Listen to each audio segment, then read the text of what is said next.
We can get up to 80 people in the room. We spoiled you, so now it's coffee and snacks.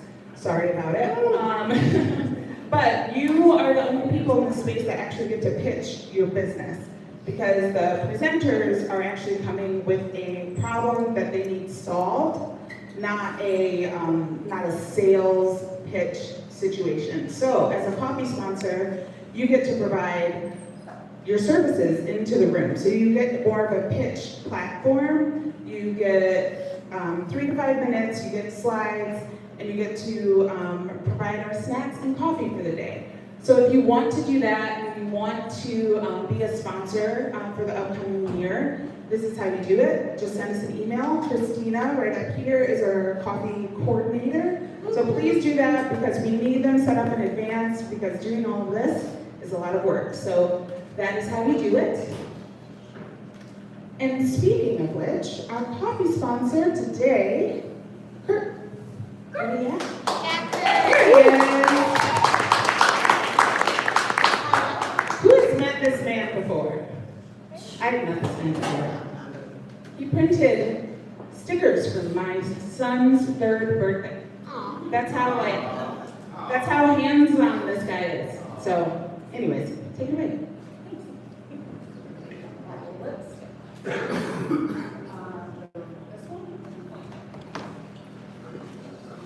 I can't present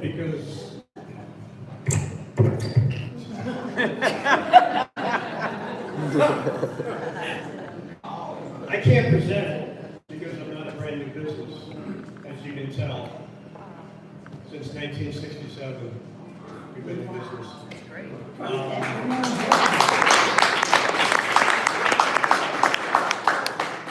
Of course, I'm only 35 years old.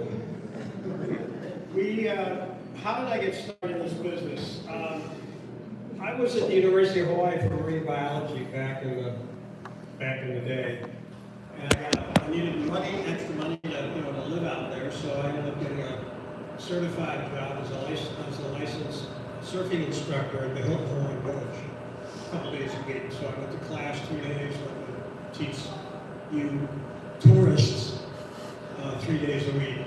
Well, the Hilton didn't have any T-shirts for the beach attendants. So you come down to the beach with your hotel key, you get a towel, you get an umbrella, and you get a backrest. And that's it, but you didn't know who the attendants were.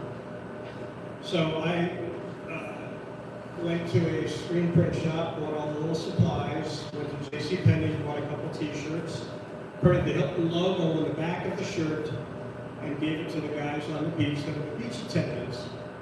That was it. Throw everything away. I had my little 6, 7, 8 shirt order.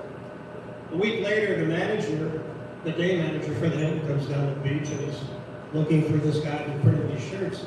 And I figure I'm in deep trouble.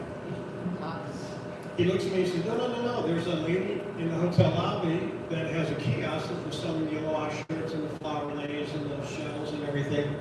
And she saw the logo on the back of the shirt. It had Hilton Hawaii Village Beach Services. So I went to see her, and that's the story. We started doing shirts for her and then a few other surfing instructors down the beach at the Holly Kalani and the Sheraton and the other hotels down with us, the Moana Surf Rider, started ordering shirts for me instead of going to the local people. I'm not going to tell you why I came back, but that's a different story. I only have a few more minutes, so. Okay, that's another story, by the way. Moving back here to the area, got started in another small place. If you notice up in the right-hand corner, Bob Seeger. We did his tour for 5 years. We figured over $1.5 million shirts in those 5 years for his concert tours around the United States. Well, these are just several of the 1,800 clients that I have.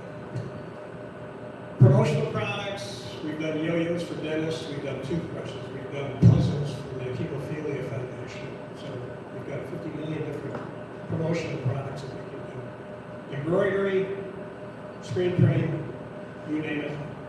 There's some of my cards here over at the coffee. I want to thank Darren for the coffee. Darren, where I had to go stay out.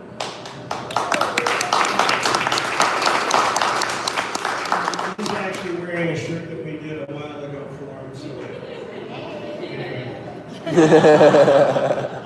All right, that's it for me. I got my 5 minutes. I appreciate it. Thank you very much. I'll be around afterwards.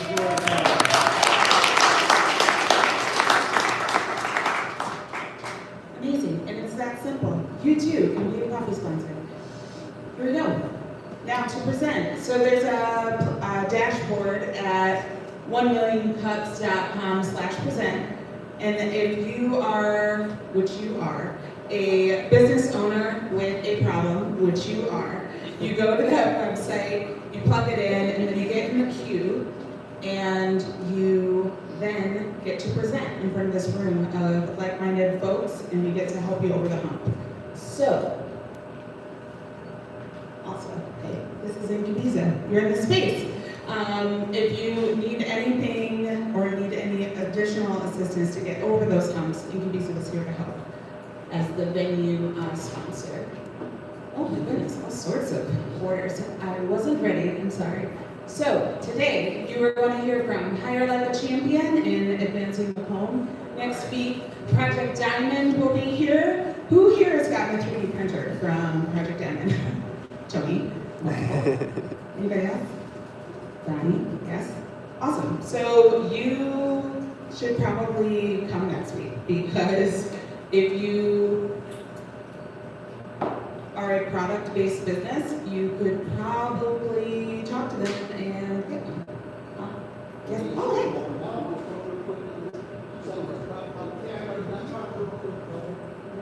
Well, look at that. We've got someone from Project Diamond in the house.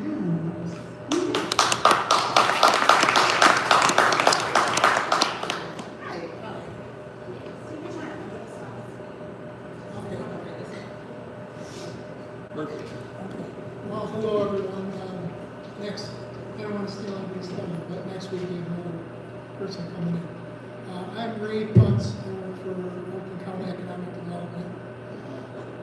Closer? Better? Okay. Hello again, I'm Ray Punts from Oakland County Economic Development. I work in an area called Emerging Growth and Innovation. And one of the things I do is I'm the project manager for Project Diamond. Project Diamond is a program, just real brief, where we're granting 3D printers to small and medium businesses, entrepreneurs, to introduce advanced manufacturing, things you wouldn't probably get into on your own, because it could be economically not feasible to go buy $5,000, $10,000 program. And as part of it, we were putting on training so that you don't just get a printer that shows up and you're, now what do I do with it? How do I get it out of the box? And then we're building a network in a marketplace to bring people together, to collaborate, and come up with different ideas and things and problems and address all of that. So this is the second phase of the program. First phase, we gave out about 250 printers. State gave, but it's a grant. And then after 2 years, I think it's 2 years now, you own the printer. A couple things. We have to keep it in Oakland County for now. The program's going to expand to Wayne County and more parts of the state. But right now, we're really the only ones in Oakland County doing it. On our second phase, we're out about 100 printers we've granted out. People are, I'm not going to stand here and talk through all the success stories, but we've got people that are, I think Tony was saying, they start, there you go.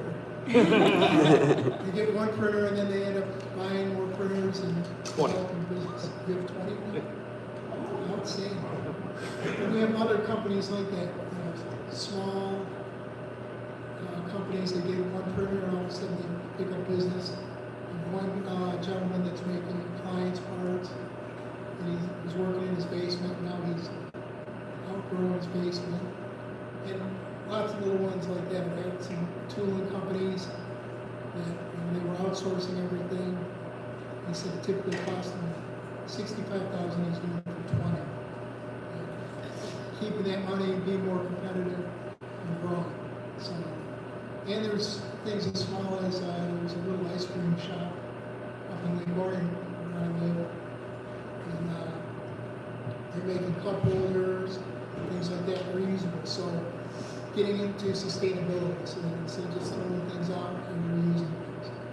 So the innovation goes as far as we're willing to take it.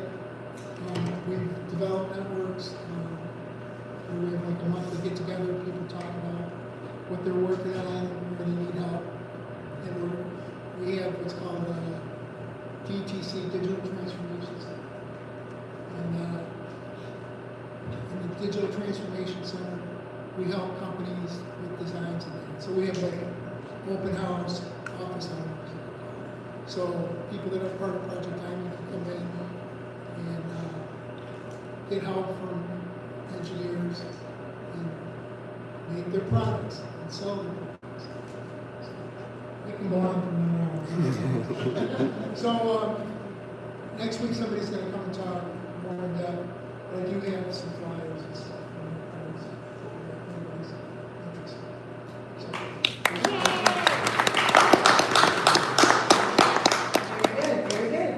So October 22nd, that could be you. It should be you. So go to the portal today, get signed up, get in the queue.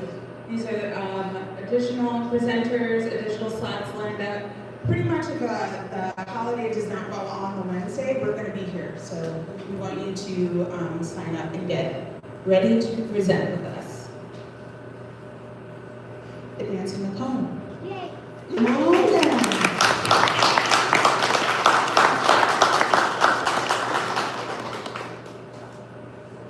Dual. Thank you so much. Good morning, everybody. Good morning. Thank you. My name is Phil Meghan. I'm the executive director of a nonprofit organization called Advancing Macomb. I'm joined today by Meghan, who's taking on. That's easy for you to say, Phil. Our program manager. Good morning, everyone. All right, so we're here to tell you a little bit today about a couple of our programs, but also to ask a really key couple of questions around one program. We are a nonprofit organization that has been organized and dedicated to basically helping other nonprofit organizations get better at the business of being a nonprofit. There aren't too many of us organizations around that do that kind of work, and we're the only one that's located in Macomb County. In 2022, we completed some research with the Dorothy A. Johnson Center for Philanthropy and really highlighted just how under-resourced and underdeveloped nonprofits in Macomb County are. When you look at the amount of foundation money that's flowing into Macomb County nonprofits compared to organizations in peer counties in the state and across the nation, Macomb County falls toward the bottom of that list nearly every single time. So we kind of took that as a mandate to provide some programming that is going to help nonprofits get better at what they do. Meghan, would you like to speak to that a little bit? I sure would, Phil. So we run a nonprofit incubator, which we call the Advancing Macomb Nonprofit Accelerator. And we just launched our second cohort. So each one, we have 10 participating nonprofits. They have to have small budgets, less than $250K. They have to have a capacity building challenge that they're looking to solve. And the application process is pretty competitive because we're really the only group around doing that type of programming. It's supported in part by the Ralph C. Wilson Jr. Foundation and a few other grantors. And then we do every other week, typically, a nonprofit roundtable that is free to participate in. I have flyers for afterwards because we welcome you all. You don't have to be a nonprofit to participate. And we've been collaborating with the Velocity Innovation Center in Sterling Heights to broaden our reach. And we met our next speaker here at 1 Million Cups. Our next roundtable host, Anita Green. So come and talk to me about that afterwards. So these are the public-facing free programs that we're currently offering. They take up a lot of bandwidth to manage, but we definitely feel that there's a demand and that we're meeting a very specific need. Thank you. So Related and an integral part of that work is resource navigation, technical assistance, and coaching. I'd like to ask you all today for some advice and feedback on some of our coaching. We're interested in growing our client base for that work because it's revenue generating. That's really important for us because we do not have a very diverse spread of revenue streams, but in order to increase our own sustainability, we're really interested in where we can start to earn more money and how. So, also forgive me for continuing to look back at these slides. It's still early and I never memorize those. You're doing great, Phil. Thank you. Isn't he? Yes. All right. So we're interested in growing our client base. Maybe we're interested in growing them as well. That's a different conversation. But we have an audience that typically cannot afford a whole lot. And if any of you know nonprofits, they're often looking for services that are not going to cost them anything or will be pro bono. I mean, we're not even alone in that ourselves. They also often, especially the smaller ones, rely on volunteers to coordinate doing that kind of organizational development work. It can be a challenge in and of itself. So currently our approach to generating this client base is talking with nonprofits directly about the value that we can bring, and also publicizing coaching offerings through our website alongside other programs. We've worked with a couple of clients so far.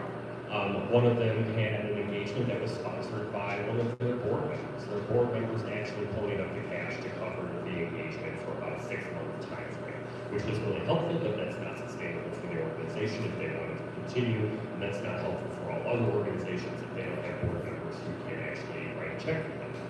Additionally, we had one whose participation actually had been grandfathered from before we had our fee structure instituted. So they never paid us at all, but we were continuing to do that work because of the relationship that we had with them. So, the questions we are here to ask today is, this seems like it might be a simple marketing question, but it's actually much deeper than that. How do we articulate a value proposition that nonprofits will understand and identify with that can help them come to us and ask us for this kind of work and support? We give away a lot of programming for free, so they're sort of used to that type of interaction with us. Yes, that's important context, thank you.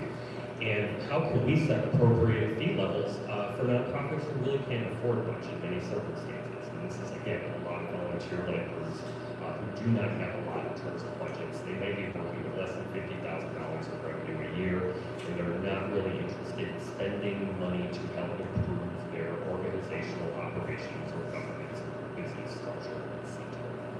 So those are our questions to the group today, and I'm certainly looking forward to hearing your feedback and advice.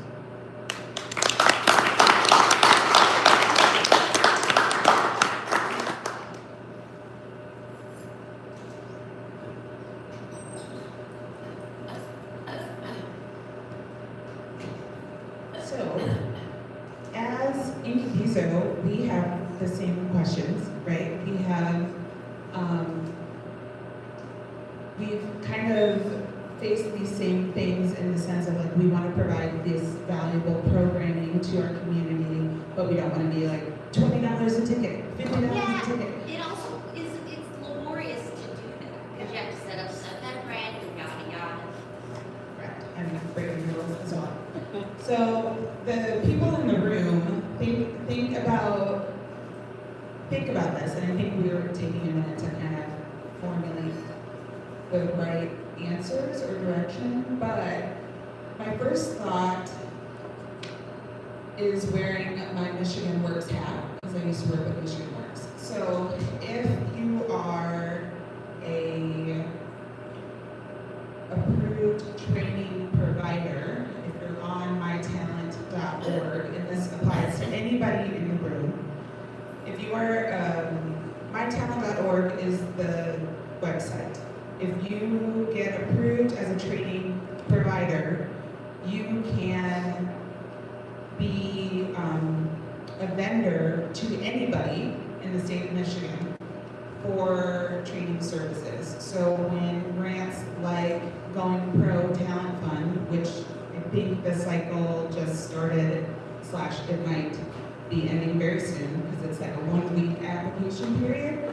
But when those companies, those nonprofits or for-profit corporations are looking for leadership or those certifications, they can go to you and get those reimbursed through their organizations. So look at that, because maybe there's something that you can certify these nonprofits in, and they can get reimbursed.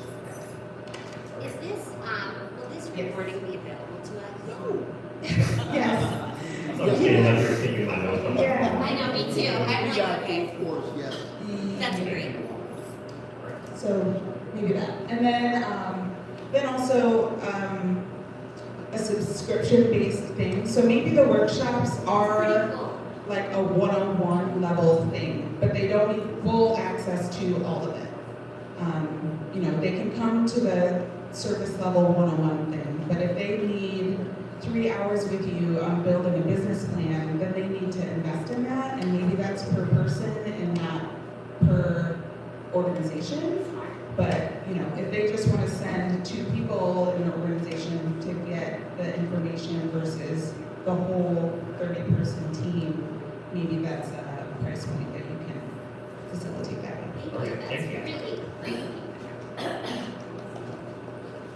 Good morning, I'm sorry, I'm Rachel Strategy. Thank you very much. Yeah, apologize, Mr. Chair. So I have just kind of 2 quick suggestions.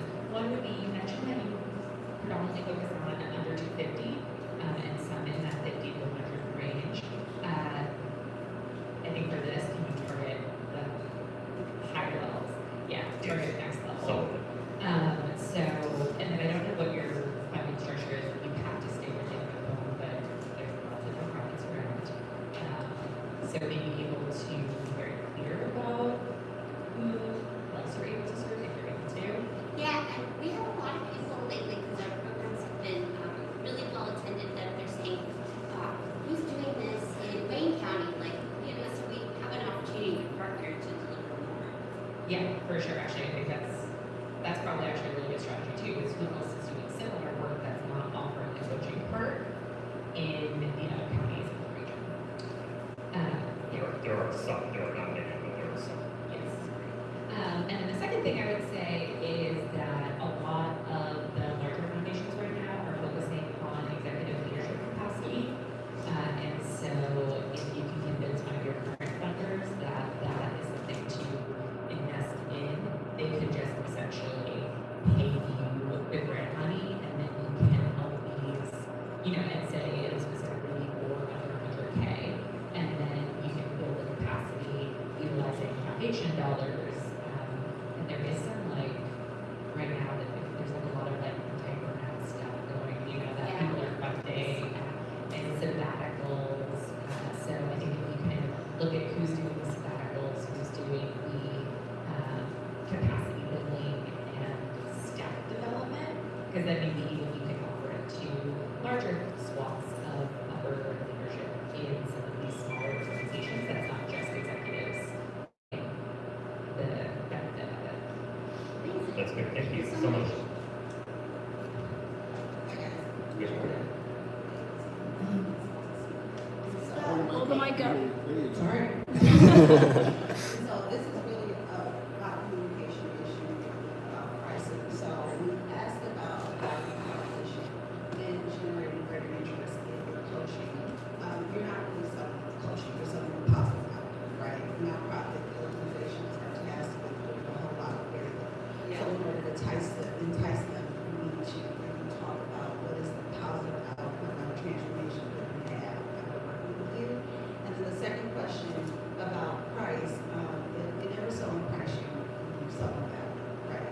So instead of, you know, really anchoring down on how much could they afford, that's super important, but what's really important is the value that they're going to get. And if it's really valuable to them, they will find the money in the world. Love talking to you about that. Thank you.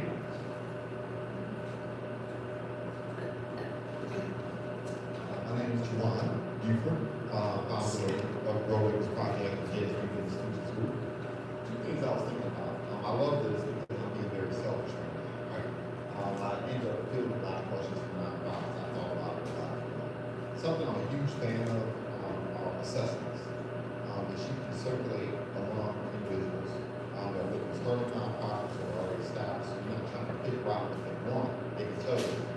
And maybe you can run some type of campaign, or maybe you can run some type of competition, some type of reward, where they fill out the assessment, you get that data information, and now you can be more streamlined in terms of offering services that will gain the most traction, right? Catch people's attention.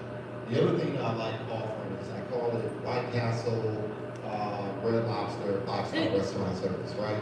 So maybe tiers, right? Where you create a community where individuals who just want interaction, where the events you're putting on, want basic general information, they participate in that tier, it's free, right?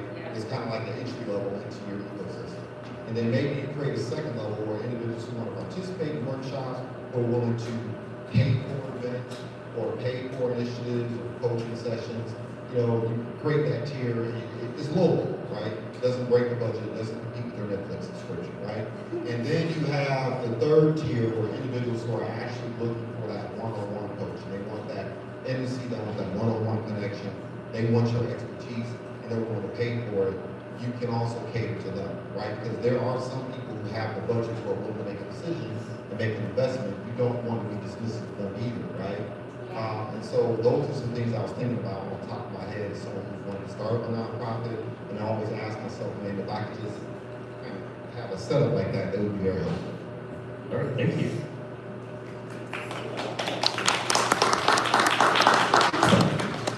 So, out of all of those today, what's a gem that you feel you'll be able to implement right away? You can take the mic.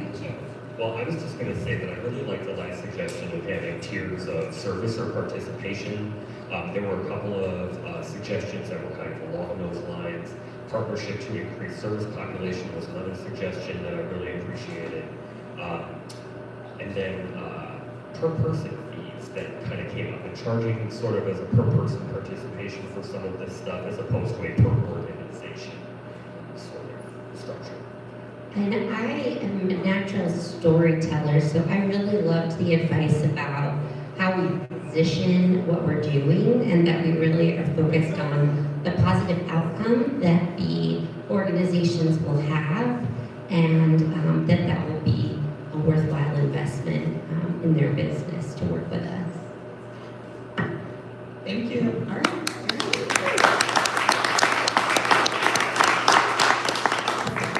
Excellent. So the people that came up, connect with them after.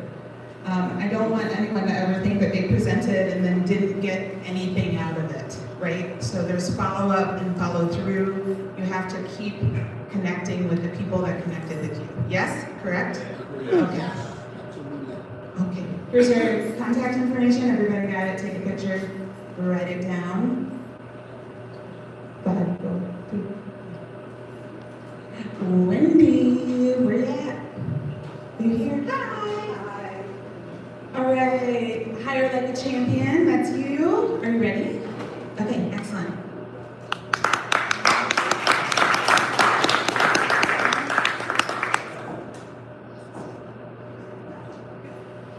Hi everyone, good morning. Good morning. Super happy to be here. My name is Wendy Carrier, and I founded Hire Like a Champion in October of 2024. But before I tell you about that business, I want to tell you why I founded it. It's actually, Hire Like a Champion is actually my second business. My first business is an e-commerce business that I started in 2008. I was a stay-at-home mom with 4 little kids, and if you guys remember, the economy was really rough. We needed the extra money, so I started an e-commerce business, which was great, but I had never run a business before. And it took off faster. It took out faster than I expected, which was amazing, but I had no systems, no support, and really no idea how to scale that business. In 2010, I hired Judy, my first virtual assistant from the Philippines, and she was amazing. She saved me. I would give her a list of tasks to do at night, like right before I went to bed, and I would wake up in the morning, and those tasks would be done. To me, this was a miracle. It let me start scaling my business, it let me spend more time with my kids, and it really taught me the power of outsourcing. we have continued to outsource that business, and that e-commerce business is still going strong. And we've continued to hire from the Philippines. Today, in 2025, more than half our staff is located in the Philippines.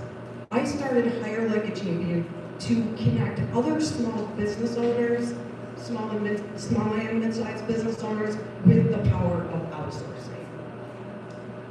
So this is how it works. Two questions we get: how does it work, and why the Philippines? This is how it works. Basically, we find out everything we can about your business, your pain points, what you're looking to hire, and who you need to fill that position. We do everything. We do everything from administrative assistants, accountants, web developers, anything that can be done outsourced virtually can be done in the Philippines. So we find out everything we can about you and the position. And then we go through our pool of candidates. We also post the job on local job boards in the Philippines. We're super, super picky. We screen, we vet, we train and test the candidates. We treat them like they're our own. Like, we put amazing people out just like we would want for our business. We then handle the back end. So we handle contracts, payroll, and so forth. Why the Philippines? We love the Philippines because they speak amazing English. They're taught English from a really young age, and it's an official language in the Philippines. We also love it because it's a highly educated workforce. Most of our contractors have at least a bachelor's degree. They're trained on the same softwares that we use here in the U.S. They also have close alignment with U.S. culture. They practice similar religion. They take similar holidays. It's really a good match that way. Lastly, our money goes far there. And what is small money to us is game-changing money to them. This is what I love.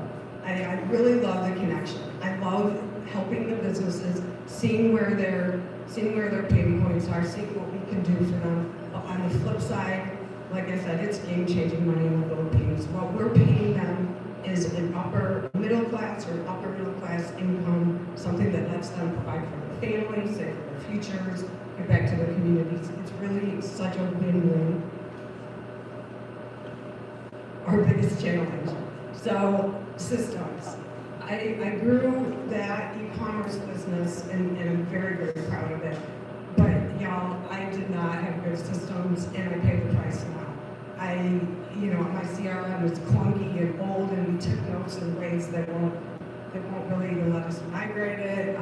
And we've gotten by, but it's not going to cut it this time. And I'm really starting to feel the pain point. We're a year in, and I don't have a CRM. I have a little client process, little candidate process. I've got things written down, and I'm following things through, but it's really paper and pencil. It's old school. I got files on my desk. I got to remember these candidates. They're in this file. I got to remember the client information's in my head. And it has worked so far. It has worked so far because I'm really tenacious. And it's been only 25 clients. I can do 1, 2, 3 at a time. But if I got a dream job order, maybe 10 positions, I would drop because I really am not set up. What we've tried so far, Manitel is a recruiting software.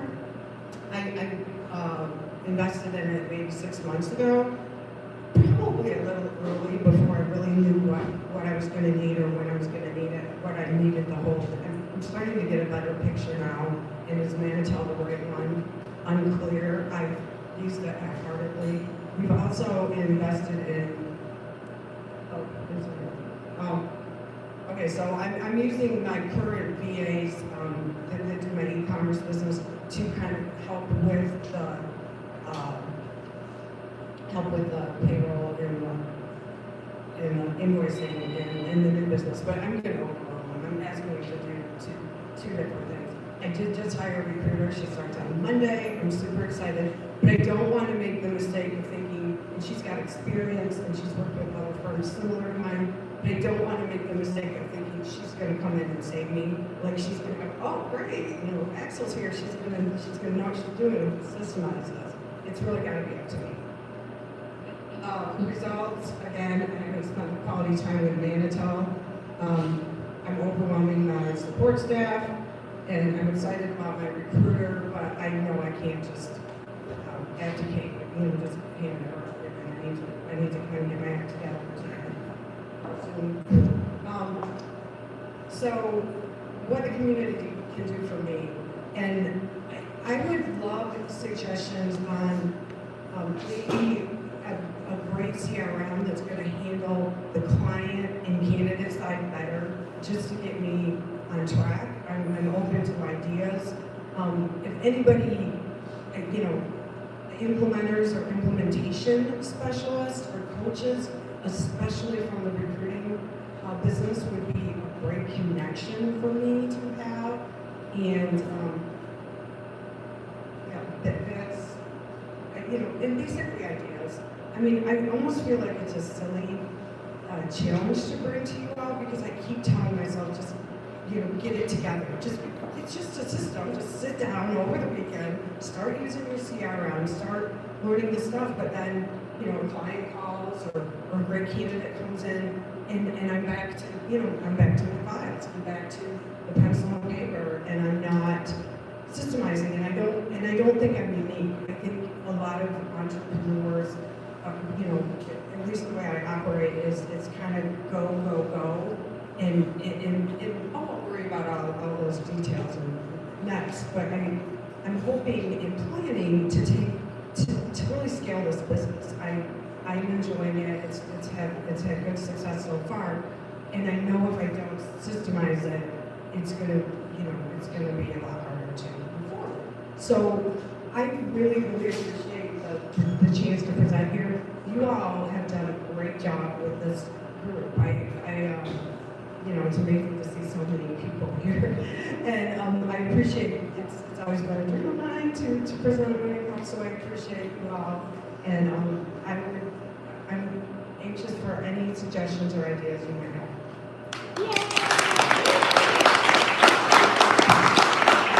You did great. You did great. Okay. So, what I would like to challenge you is, if you Google CRM, you're going to get overwhelmed, right? So make a list of the things that you have to have in your CRM first, and start there. Because you might find a CRM that looks pretty, but it doesn't do invoicing. Or you might find a CRM that does invoicing, but it doesn't do any client management in the sense of emailing or something like that. So make sure that you write down what you need first, and then, throw it in chat and be very specific about your needs, and then have it list out the pros and cons between the two, so it can narrow it down a little bit more. But I'm positive there are people in this room, there are people in this room, and then I will talk to you later, because we actually have a panel next week that you should attend that will also help you. So, come on down. Lisa Stein also has a workshop coming up here. I'm Lisa Stein. I'm with Grant Baker. I have a couple of ideas for you.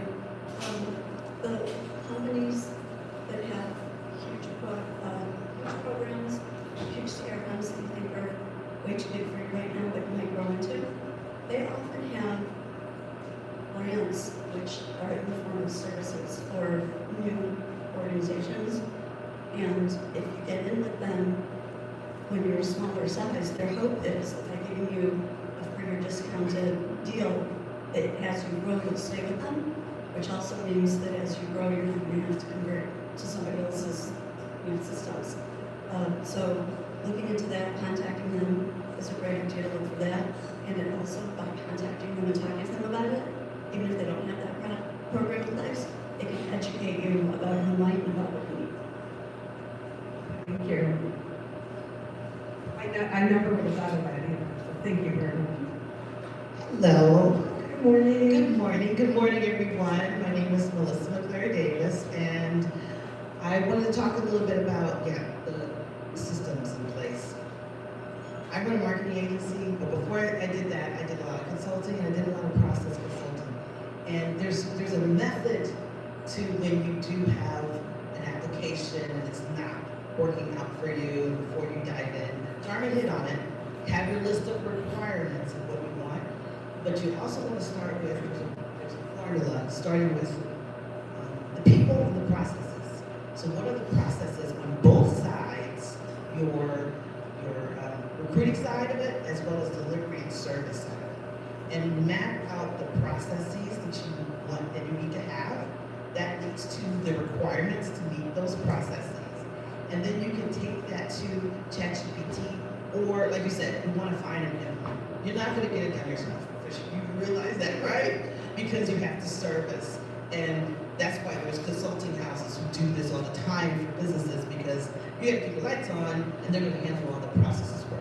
I know there's some system implementators usually here, but I know a couple, I can probably give you a name of a few that can talk to that. But the first step for you is to be able to ask them the right questions, is to make sure you understand your processes and what you want to do on the both sides of your business. And to help you with it, get your, either like your first employee or your best employee, or your number one, your number two, get them involved and have them help with this, because it all work together when everybody's involved. They feel like they're part of it. Oh, wonderful, thank you. Good morning. I'm sorry, okay. So one of the systems that I actually used and I found to be amazing was Bullhorn. I almost knew you were gonna say that, I heard of Yeah, it. so it does everything is right there from the applicant tracking, data manipulation, real-time data analytics, being able to source your talent, communicate with your clients. So I would say reach out to them. And also, it's also all type of packages that they have, because I know it's kind of like the upper echelon. Bullhorn is one of the big But ones, yeah. it's totally amazing, and there might be some packages that they can give you with regards. Okay, wonderful, thank you. Good morning. So although I run a law firm, I love processes and systems. And so one of the resources I want to share with you, she's not here, I thought she'd be here, is Shanice Daniels. She created an AI called Flow that helps exactly with this. And it will help you move so fast. Okay. And since this is my jam, I love to talk about these things. I love to just sit down and just talk to you about it and just give you my experience from this, because I'm actually in this process now. You'll never get out of creating your systems, or at least updating them, but you need to, one thing to create the systems or give the directions for your, get the CRM or whatever thing, is that you need to understand your process, how you want the process to go, so you can choose the right system. So that's where the problem comes. Yeah, Because the yeah. process only comes from you. I agree. Yeah. Yeah. Okay, yeah, thank you. Thank you, Amy. Let's give it up for Wendy.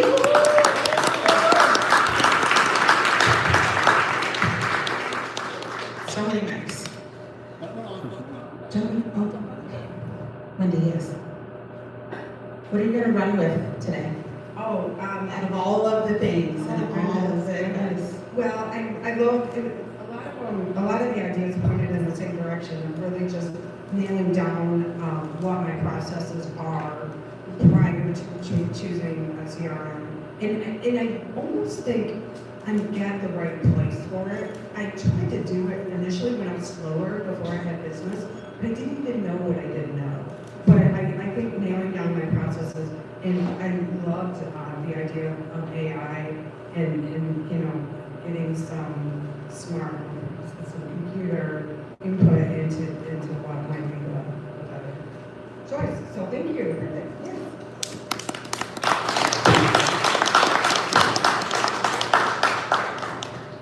all right, y'all, I'm gonna speak so quickly. It's gonna be great. And Wendy, this is what I was talking about. Okay, we've got events coming up. On the 16th, we are doing a panel. It is here. And it is on how to build and lead teams people want to be a part of. Because we get excited. We hire people and we don't have processes in place. We hire them and we say, do the thing. And they're like, how? And you're like, do it. So, come to this panel and figure out how to set up those systems and processes so that your team sticks around and you're able to delegate, write those proper job descriptions so that they know what they're in for and that you are building a solid team that wants to stick with you for the long haul. So that is happening next Thursday. It's $10. You get dinner. It's not from Boozies anymore. And I forgot. Cachotai is the menu. We've got Jennifer Beatty, Colleen Thompson, PJ DeCoates, and I will be your moderator because I like to talk. Okay.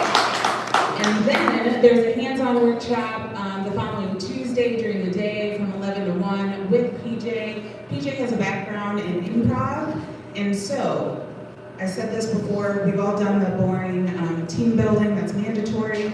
PJ is here to show you how to do it not boring. So come and hang out with us in Makeshift Creative Group. Lisa Stein, she was here, you like her, you love her. She is doing a grant writing workshop here on the 28th. In the front, there is a box for the Madison Heights Food Pantry. Please donate to it through the end of the month, I believe. We've got Kamal is doing an event also on the 28th from 10 to noon, Coffee and Conversations at Velocity Innovation Center in Sterling Heights. We're going quick. These are only like a third of all of the events with Open Thrive. So if you scan this QR code, you'll go to the whole website with all of them there. Getting smart about procurement, that is today. Is it now? What time? I think it's later today at the Madison Heights Library. There's also a second round on the 14th with First Merchants Bank, and on the 30th here with the Madison Heights Musical Park Chamber. Shout out to Linda. And Justin eBay, there's candid conversations with entrepreneurs. So the good, the bad, and the ugly. Entrepreneurship is hard. So let's come and talk about it with others. So, did I do it? Yes, please. I did it. Also, shout out to Naomi Tahoe Photography, because I'm not doing She's in charge today, so she is taking the group photo. If you presented today, please come to the front, which is here. If you are in